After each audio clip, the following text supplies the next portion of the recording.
Bisogna aspettare 3 o 4 mesi per capire veramente da che parte, quale sarà il risultato vero, ma quando c'è un dazio non fa mai bene, perché è comunque o un'erosione di margine o una riduzione delle vendite. Di sicuro c'è solo che l'impatto ci sarà, ma quanto saranno gravi le conseguenze dei dazi americani sulla nostra produzione vinicola rimane ancora difficile da stabilire con certezza. Secondo Matteo Zoppas, attuale presidente dell'ICE, l'Agenzia per la promozione all'estero e l'internazionalizzazione delle imprese italiane, i contraccolpi sul mercato americano non saranno uguali per tutti. Il prezzo finale non sta ancora scontando il 15% di dazio, c'è il tema anche del cambio euro-dollaro che comunque va a incidere un altro 10% sul prezzo medio dell'anno scorso.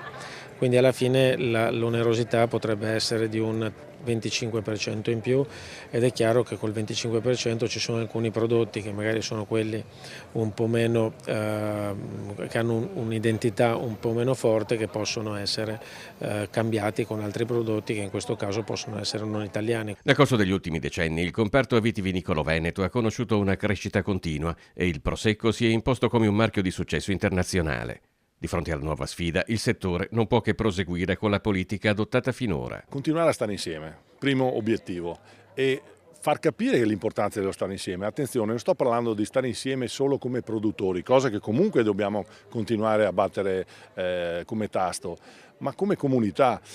Perché mi piacerebbe che la comunità tutta si sentisse partecipe di un progetto. Quindi una sorta di collante tra tutte le istituzioni, i comuni, i sindaci, li abbiamo visti, la provincia, la regione, lo Stato, il Ministero, ma soprattutto a noi. Intanto si continua ad analizzare ogni movimento del mercato.